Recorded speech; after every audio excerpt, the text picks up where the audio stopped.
प्रेम से बोलो सच्चे दरबार की जय, शंकर भगवान की जय, पार्वती मैया की जय, राम चारो भैया की जय, धरती मैया की जय। प्रेम से बोलो सच्चे दरबार की जय।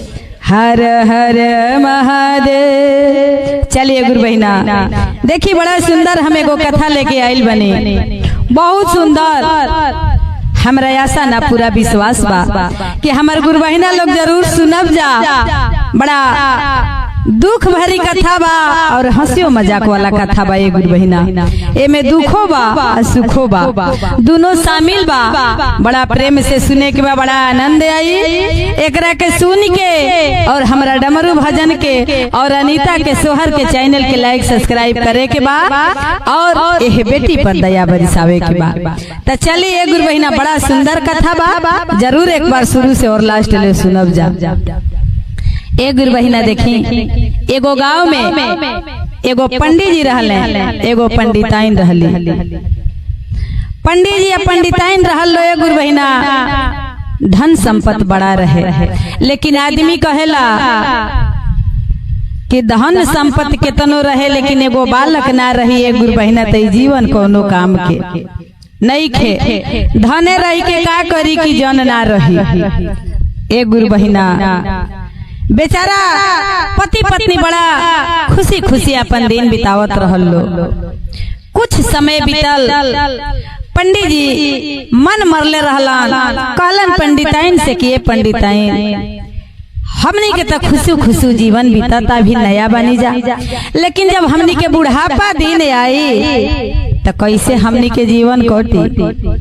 पंडिताइन कहली कि बात आज यही कुल बात सोचतनी, देखल जाई समय आई तो भाई बा, भतीजा बा, गांव बा, नगर बा, पैसा लीही, धन लीही तो केहू सेवा करी। ए गुरु बहिना बेचारा पंडित जी घूम घूम के कुल पूजा पाठ करावस। पंडिताइन अपन चैन से पूजा पाठ करस और अपना घरे रहस।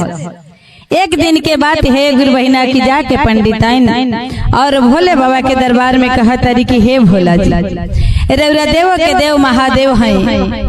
सुने नहीं कि रौरा अनहर के आंख देनी, लंगड़ के पैर देनी, कोढ़ी के कया देनी, बाझिन के पुत्र देनी।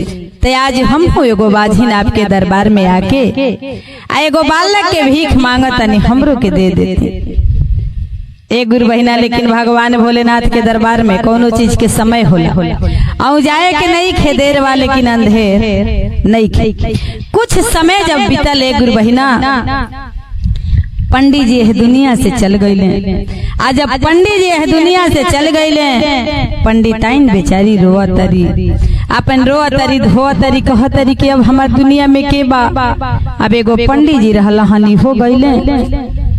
ए गुरु बहिना बेचारी जब रोआ तरी जाके बाबा के दरबार में कहली कि हे भोले दानी, आज हमारा जीवन के बारे में रौरा कुछ बताइब ना, तबले माथा पटक के हमहू एजे अपन प्राण दे दे, लेकिन हम घरे ना जाई, केकरा सहारे जाई। अब तो हमार पति हो रहले हन, वो एह दुनिया से गईले, अब केकरा सहारे रहे। ए गुरु बहिना जाके पंडिताइन और बाबा के दरबार में रोआ तरिया, कह तरी बाबा से कि और दुखवा से बैठल बड़ी हारी हो, आ पंडिताइन मनवा मारी। कि और दुखवा से बैठल बड़ी हारी हो, आ पंडिताइन मनवा मारी। पंडिताइन मनवा मारी, पंडिताइन मनवा मारी, और दुखवा से बैठल बड़ी हारी हो, तो पंडिताइन मनवा मारी। दुखवा से हारी के पंडिताइन मन मारी के बैठल बड़ी। ए गुरु बहिना भगवान भोलेनाथ मुस्कुरात रहे। पार्वती मैया कहली के रे मुस्कुरात का बनी ए भोले दानी, सबका बदुख आवेला। अगर जो वही जगह पर अगर जो हम रही आ हमरा पर इतना दुख पड़ी तो कैसन लागी? एगो औरत के दुख एगो औरत बुझेला। देखी रौरा समझी ओह पंडिताइन के रौरा कुछ करी। कहले शंकर भगवान के रे पागल हो, औरत हो, औरत निहर रहा। अगर जो जेकर पति नइखे है दुनिया में ओकरा के एगो हम बालक दे दे तो ओकरा चरित्र पर लोग अंगुरी उठावे लगी, कही कि बिना मर्द के लइका कहाँ से हो गई? एकर त पति है दुनिया में है नइखे तो लइका कहाँ से हो गई?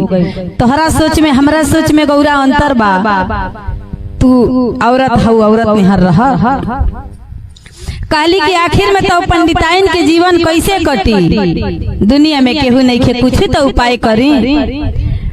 कहले कि हम सोच ले कुछ। कहली कि एगो बालक दे दे तो का हो जाई? शंकर भगवान कहले कि फिर वह बात। अरे भाई पंडित जी है दुनिया में नहीं खे, अगर जो पंडिताइन के लइका होई तो उनकरा की औरी दुख हो जाई, उनकर औरी लोग डहरी चलल काल कदी। कहली कि ठीक बा। ए गुरु बहिना पंडिताइन बाबा के दरबार से अली। बाबा सोचे लगने, कहले कि करी का करी? एक गुरु बहिना देखी हाई हाथ के तरहथी में एगो फोड़ा भइल। पंडिताइन ओकरा के रगड़े लगली। कहली कि हाथ में कहाँ से वो फोड़ा हो गई? एक गुरु बहिना उ फोड़ा दिन पर दिन बढ़त जाओ। 1 महीना बीतल, 2 महीना बीतल, 3 महीना बीतल, करते करते 8 महीना बीत गई, लेकिन वो फोड़ा फूटे ना। ये गुरु बहिना जब 9वां महीना भइल तो फोड़ा अपने से फूट गई। अपने से फोड़ा फूट गई गुरु बहिना। तो देखी वही में से मेढक निकलल। पंडिताइन कहली कि वाह, 9 महीना के पोसला के बाद आई मेढक निकलल। आखिर में का गुण बा? ई मेढक कौना रूप में आइल बा हमरा लगे? चला जाए दा। आखिर में मेढक आओ चाहे लइका आओ, कुछ आइल तो हमरे तन से त पैदा ले ले बा, हमरे शरीर से हमरे तन से पैदा ले ले बा। ते के माने के बाकी हमर बेटे बा। ए गुरु बहिना बेचारी पंडिताइन कुछ सोचली। कहली कि भोले बाबा के महिमा अपरंपार बा। मेढक के पोसे लगली। ए गुरु बहिना नहवावल, खियावल, दूध पियावल सब। बेचारा मेढक कूद हेने होने। कुछ दिन जब समय बीतल बा, जहाँ जहाँ पंडिताइन जाता रही, जहाँ बेंगो कूद के जाता रहे। गुरु बहिना एक दिन के बाद है कि पंडिताइन के भतीजा के शादी पड़ल। अइले कहले कि ए फुआ हमार शादी बा, हमरा शादी में चलिए। हे दिन के तिलक बा, हे दिन के बारात जाई, लेकिन अपना बेंगवा के मत ले आई। ऐसे कि दाल सब्जी बन रही, परोज के घर बा, कुछ में कूद जाई चाहे केहू कचार दी। तई है एगो तोहर सहारा बे, करे सहारा जिएलू, तू एकरा के लेके मत आई। ए गुरु बहिना पंडिताइन कहली कि ठीक बना लेके आई। ए गुरु बहिना भगवान भोलेनाथ के दरबार में बेचारी पूजा करस त बेंगो जाके ओइजा बैठे। कूद अपना भाषा में वो जल चढ़ावे, पूजा करे। ए गुरु बहिना भगवान भोलेनाथ तो में माया देले रहले। कुछ समय जब बीतल, ए गुरु बहिना कुछ समय बीतल, पंडिताइन अपना नैहर चलली। जब उनकरा भतीजा के शादी रहे, कहली कि रहा बेंगवा के खांची से तोप दी आ तब नैहर अपना चली। ए गुरु बहिना जब चलली खांची से तोप के जाके गाड़ी में बैठा तरी, तौले देखी बेंगवा पता न कैसे कूद के जाके आ गाड़ी में बैठ गई। जब जाके उतर के अपना नैहर घरे जातरी तो देखा तरी उनकरा ले आगे बेंगवे जाके आ बैठ गइल बा। जब भतीजा देखलन त कहले कि फुआ तहके कितना कहि के ओइनी है कि अपने ओइ है, लेकिन बेंगवा के मत लेके ओइ है। बेचारी पंडिताइन सोचे लगली, कहली कि अब करी त का करी, चला आज तिलक बा, आज बीत जाई त कल हे करा के लेके जाई बा घरे छोड़ के केहू के को के आ तब आई बियाह में। ए गुरु बहिना जब तिलक को लग चढ़ गई, जब भतीजा के पूजाए के भई तो बेचारा बार बार अपना फुआ से कहस के फुआ देखी है बेंगवा परेशान ना करे। जब बेचारा बैठल अंजूरी में चावल लेके भतीजा तो देखी भगवान भोलेनाथ के महिमा। जब अंजूरी में चावल लेके भतीजा बैठल बा तो देखी बेंगवा कैसे आई बा, कैसे कहे के बा कि अरे अंजूरी में कूदिए के आइल हो, आ संगे बेंगवो चुमाई, कि अरे अंजूरी में कूदिए के आइल हो, आ संगे बेंगवो चुमाई, अरे बेंगवो चुमाइल संगे बेंगवो चुमाइल, अरे अंजूरी में कूदिए के आइल हो, आ संगे बेंगवो चुमाइल। जाके अंजूरी में कूद गईले गुरु बहिना, देखी बेंगवा के चुमावन हो गई। भगवान के महिमा देखी कि ये तरह ते बेंगवा के शादी होई ना, एकर पूरा रस्म पूरा हो जाओ। बाबा भोलेनाथ के महिमा देखिए गुरु बहिना। अब तब भतीजा झंझनाइल कहलस के फुआई बढ़िया काम ना भइल, तह के कहनी हां एकरा के लेके मत आई, जब न तब आई त परेशानी करी। ए गुरु बहिना देखी कहली कि ठीक भाई बाबू जा तनी गावे, एकरा के को के बियाह के दिने आई। भौजाई कहे लगली कि ना दीदी जाए दी, अब आइए गइल बनी तो जाए दी, तनी ओ मेढक के तनी अपना देखत रहे ख्याल करत रही, अब दूसरा बार गलती ना होखे। ए गुरु बहिना अब देखी बारात के दिने द्वार पर बाजा बाजता, जवन रस्म होला तवन मय होता। ए गुरु बहिना बेचारा के जब हरदी लागे के भइल, माटी उटी कोड़ा गइल, लइका जब अगना में अइले, अब हरदी लागे के भइल, तब वो भतीजा कहत रहे कि फुआ देखू अपने में ढकवा के एकरा के बढ़िया से तनी रात न त फिर कुछ अब सगुन करी। कहली के बाबू अब ना जा। ए गुरु बहिना जब बेचारा के हरदी लागे लागल त देखी ओहू जब मेढक पहुंच गइल बने। बड़ा सुंदर भाव बा कि अरे बेंगवो के किस्मत जागल हो, आ देहे हरदी लागल। देखी ओह बेंगवो के किस्मत जाग गई कि ओकरा हाड़े हरदी लाग गई। वही पर गुरु बहिना लोग के भाव बा कहता लो कि अरे बेंगवो के किस्मत जागल हो, हाड़े हरदी लागल, अरे हरदी लागल, हाड़े हरदी लागल, अरे बेंगवो के किस्मत जागल हो, आ देह हरदी लागल। ए गुरु बहिना जाके हरदी के कटोरी रही, वही में बेंगवा कूद गई, पूरा देहिए हरदी लाग गई। भतीजवा छनछना जाओ कस के फुआ देख बड़ा गलती हो गई, बड़ा गलती होता, अब इनके मार दो कि मर जाए यही जा। ए गुरु बहिना भतीजवा बड़ा खिसियास कहस कि आखिर में काहे हमरा जरिए इतना लागल बा, चुमावनो एकरे हो गई, हरदियो एकरे लाग गई, आखिर में बात का बा। ए गुरु बहिना फुआ परेशान बड़ी कह तरीके के लेके कहाँ जाइए बेंगवा के, अब हम का करी। रहा बाबू जाए अभी दिन भर के समय बेकरा के घरे बेरी के तोप के बेरी के बक्सा में रख के आई। सब कहे लगल कि जाए दो, अब तो मैं रस्म पूरा हो गई। अब कुछ नहीं खे।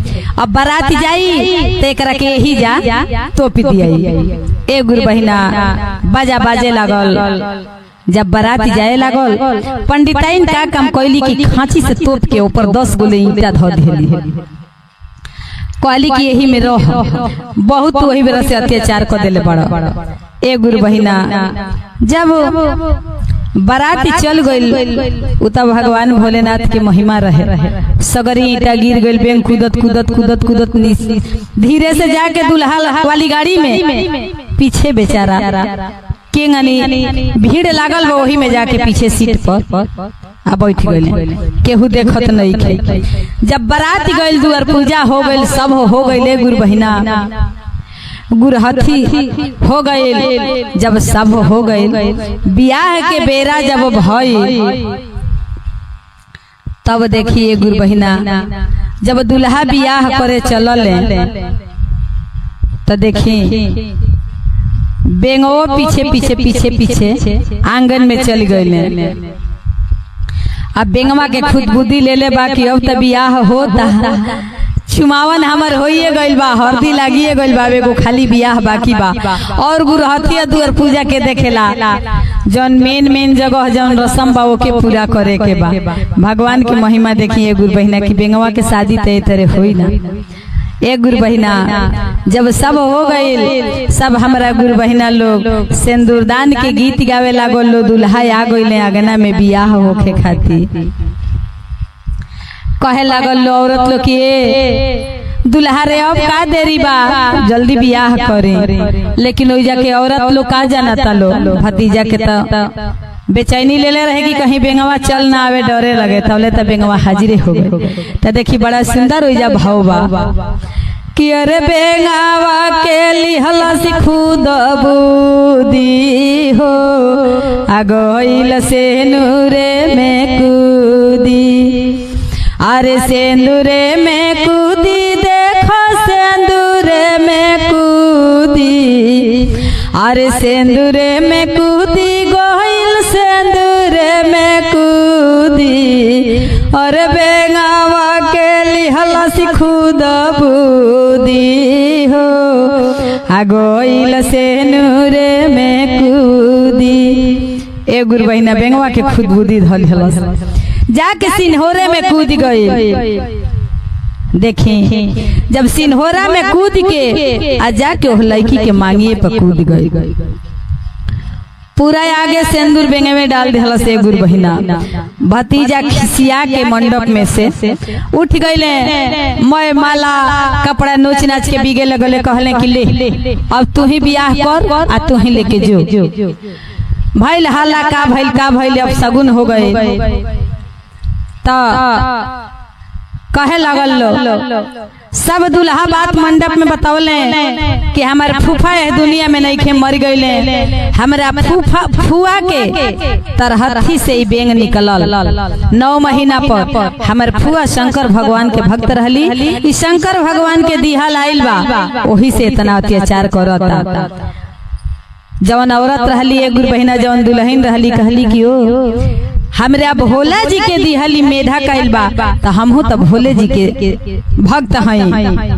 लड़की खड़ा हो गई कहली पूरा मंडप में कि नहीं जब हम जाइब तो बेंगवे के संगे जाइब। हमार बियाह जब बेंग के संगे हो गई। हमरा किस्मत में यह लिखल बा, भगवान भोलेनाथ परीक्षा ले बने। ए गुरु बहिना बेंग अब गाड़ी पर बैठले दुल्हा तक खिसिया के चल गईले। कनिया लेके अइले कहले भतीजा कि हमारा के कनिया ना जाइए तोरा के जाइए। अइले तो कहले अपना फुआ के लेके चल अपना गाँव में। तोर बेंगवा आज बहुत हद कर देले बा, इहे बियाह कैले। पूरा गांव में है गुरु बहिना हलचल मचल। अरे पंडिताइन के लड़का जन हो बेंगवा बा देखी बियाह को के आइल बे दादा हो बेंग के बियाह भइल बा। लेके गइल लो बेंग के और कनिया के पंडिताइन के गाँव में। हमरा गुरु बहिना लोग आवता लो कि डेग डाल ए बेंग डेग डाल पंडिताइन के जामल हो। डेग डाल ए बेंग डे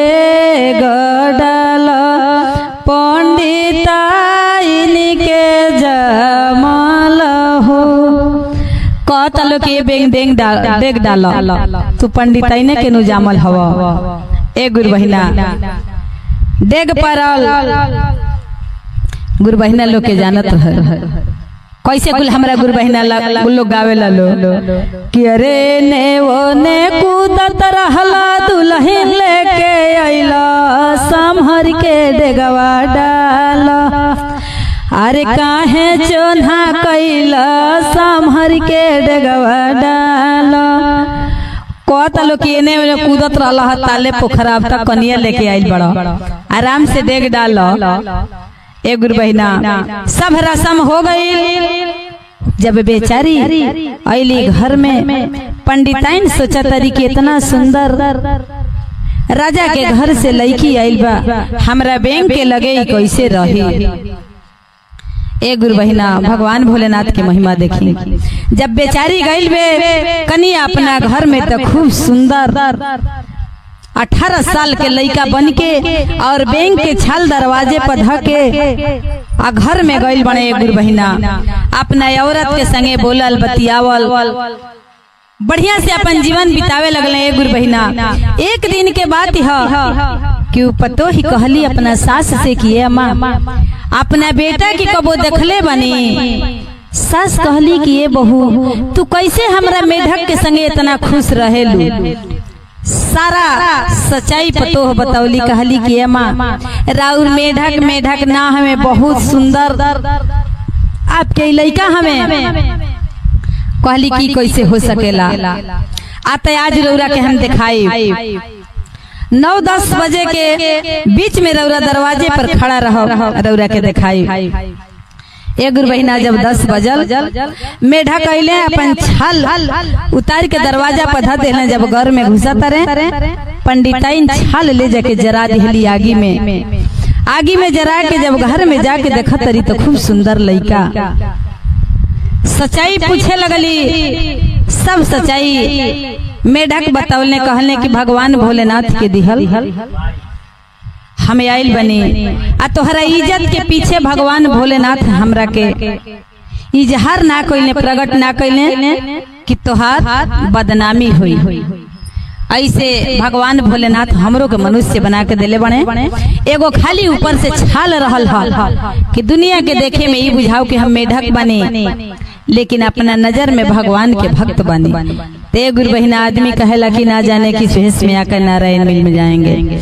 भगवान भोलेनाथ केकरा के कौना विधि राखो केहू जानत नहीं खे। बनावे ले भोले बिगाड़े ले भोले दर दर के ठोकर खियावे ले भोले।